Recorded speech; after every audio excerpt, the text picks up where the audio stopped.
An honor to be here. I want to recognize Tina Ramirez. She's set up, Tina. She's dedicating her life to religious freedom. God bless you, Tina. I look forward to working with you for many years. Religious persecution is an issue that personally touched me, in as much as I've had family and friends who have been victims of religious persecution. As a matter of fact, my godmother was forced in the early 1900s, forced out of Turkey because of her Christian beliefs. So it's very close to my heart.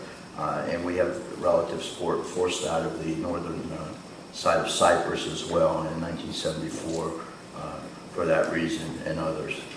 That's why I made it a feature of my service at the United States House of Representatives to be a voice for all religious minorities, wherever they may be persecuted in the world, from Cuba to China.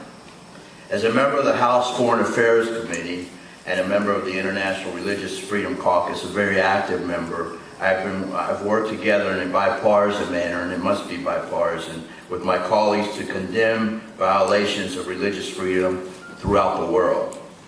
I know my time is limited, and I'm going to keep to the 5 minutes because I know you have some great speakers ahead. I'd like to highlight a couple of countries that have been, in my opinion, gross oppressors of religious freedom. I've been a strong advocate for the Falun Gong practitioners, and year after year have called upon the communist regime in China to join the world of nations by allowing even basic human rights for religious minorities. Ladies and gentlemen, we must not be afraid to speak out. Today's event is fitting, since this week we are commemorating the 12th anniversary of the Falun Gong crackdown by the PRC. To be taken seriously as a participant in the 21st century global economy, China must take the rights of their citizens seriously. Egregious injustices such as those suffered by the Falun Gong practitioners and others targeted by the Chinese Communist Party are unacceptable in a civilized world and must end today.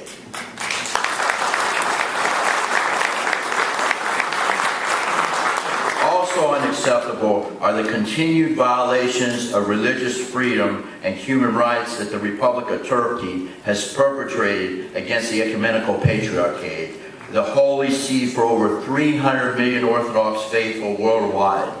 The government of Turkey has failed to recognize the Ecumenical Patriarchate's international status. It has limited Turkish nationals. It has limited Turkish nationals as the candidates available for the Holy Synod for election of the Ecumenical Patriarch. It has failed to reopen the Third Theological School in Hapi, which has been closed for 40 years, thus impeding training for the clergy, and has confiscated 75% of the Ecumenical Patriarchate properties in Turkey.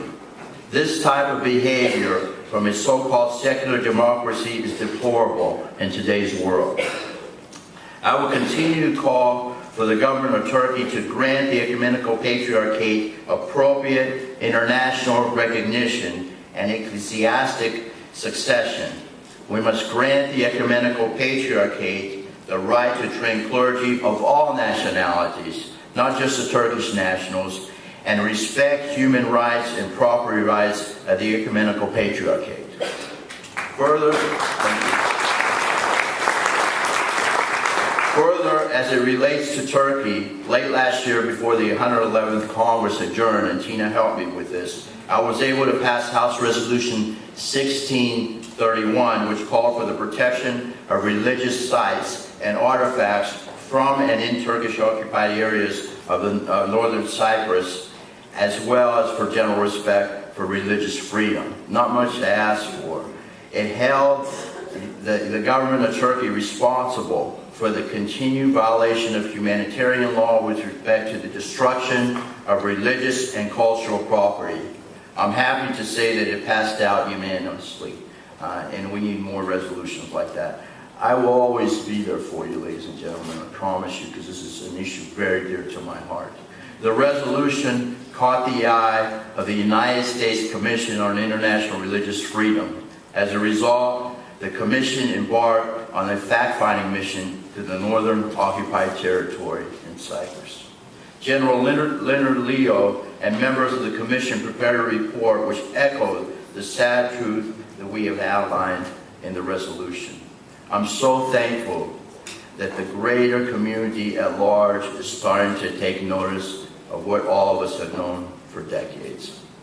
Unfortunately, China and Turkey are just two examples. I can go on, in a world full of oppressive governments which continue to persecute religious minorities for simply trying to engage in one of the most basic human endeavors, the right to worship freely.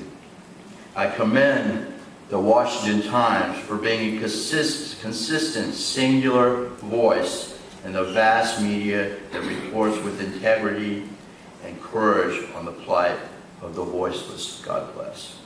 Together with you, I will continue to support the inalienable right to freedom of religion and expression recognized in the Universal Declaration of Human Rights that applies to all people. Ladies and gentlemen, just call on me because we have to do the right thing. And that's why I ran for office, to do the right thing. Thank you very much, and God bless you. Have a great conference.